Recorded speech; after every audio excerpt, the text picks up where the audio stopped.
In our favorite game, is there any character who gets more hate than Mavuika? A character where just mentioning their name can unleash thousands of angry comments and kick off a full-blown internet war? Well, as it turns out, there is. And today, we're talking about her. Wait, no, I mean her! What's up everyone, Evers here, and today we're diving headfirst into the middle of some serious gaming drama. I'm trying to wrap my head around a phenomenon that's been bugging me for months now. This wave of total, almost irrational hatred for what seems to be one of the cutest characters in the game. Today, I'm going to break down the community's opinions and try to answer one big question. Why does everyone hate Varesa so much? I mean, seriously, what's the deal with her? When I first pulled her, my reaction was pure joy. I saw this bright, cheerful character with a really unique fighting style. I was running all over the world with her, and I loved everything about her. Her design, her colors, her personality, she was just plain fun to play.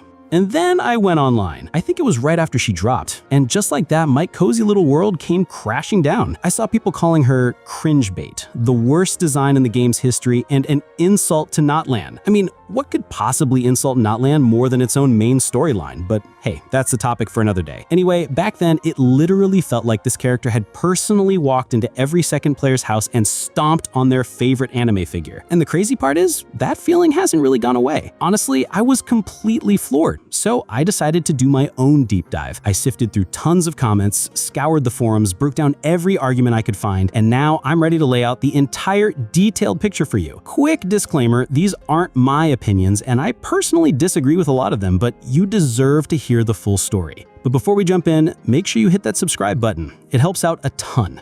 All right, let's start with the most obvious thing, the stuff that's right on the surface and gets that first wave of either laughter or pure irritation. Her animations. You know, that signature cute and clumsy persona? You've all seen it. Her basic attack combo is the series of awkward flails that ends with her falling flat on her butt. Yeah, falling after a basic attack. What is that, some kind of secret combat move? While other characters are pulling off deadly pirouettes and looking like actual warriors, Varesa looks like she tried to swat a fly and just completely tripped over her own feet. But that's just the tip of the iceberg. That's just the visual stuff that gets on your nerves. The real drama is buried much deeper in the character's core concept, in something called show, don't tell.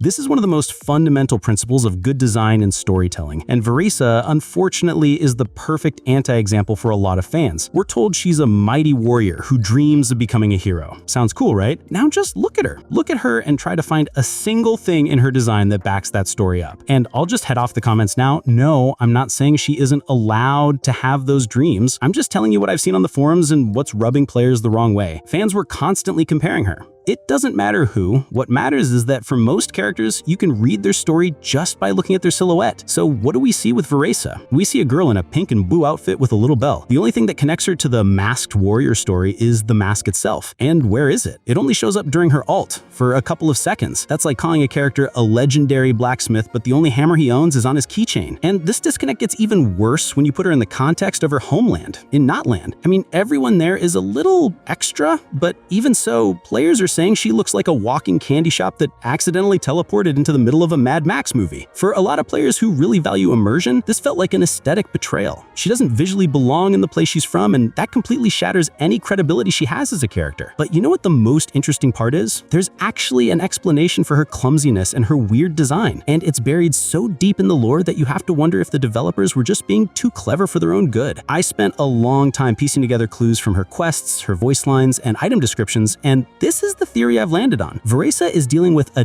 deep, genuine internal conflict. First off, and this is the big one, she hates fighting with every fiber of her being. Just imagine her real dream isn't fame on the battlefield, it's a quiet, peaceful life. She only picked up a weapon because people saw she had this insane physical strength and society started pushing her. You have to. This is your gift. Don't let us down. And because she's kind and insecure, she went along with it. But her soul is fighting it every step of the way. Every single one of her attacks is forced, going completely against her own nature. Second, she is terrified of her own power. I'm not just saying that. Picture a kid who accidentally snaps a thick street branch just by leaning on it. Imagine that shock and fear. Varesa lives with that feeling all the time. She's scared she'll seriously injure someone, scared she'll misjudge a single blow. That fear is the source of her massive insecurity. She deliberately holds herself back, making her movements weaker and less precise because it's better to look clumsy than to look dangerous. And then we're just a bit of a mess. She oversleeps, she's late, she gets distracted easily. We see this as just part of her personality in a lot of moments. Now, mix those three ingredients together: not wanting to fight, being afraid of your own strength, and just being naturally disorganized. What do you get? The perfect recipe for those awkward, childish animations. It's not just a cute gimmick, it's the visual proof of her psychological blocks. But then the mask comes on, and suddenly everything changes. The mask isn't just some artifact. It's her persona, her alter ego. It's a psychological crutch that lets her distance herself from her fears. By putting it on, it's like she's telling herself, this isn't me, peaceful Varesa, who's fighting. This is the masked hero. And that confidence shatters her internal chains. Her natural talent explodes to the surface, and we finally see that powerful warrior she's meant to be. It's a brilliant, subtle piece of storytelling. But that's also its curse.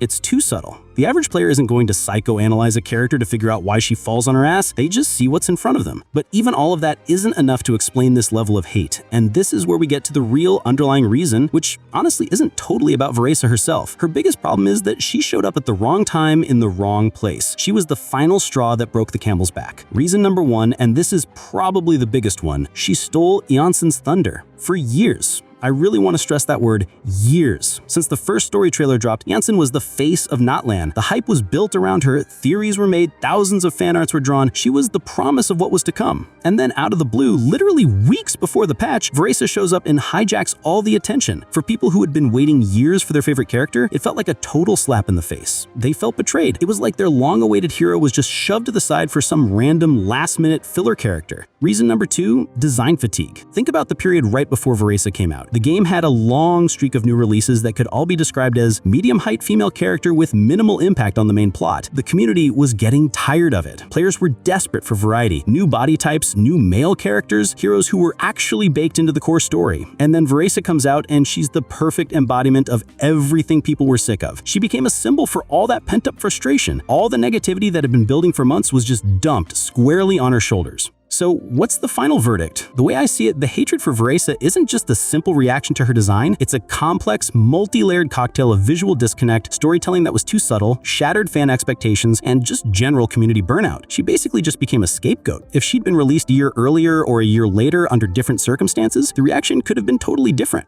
And you know what the moral of the story is? Let me give it to you straight.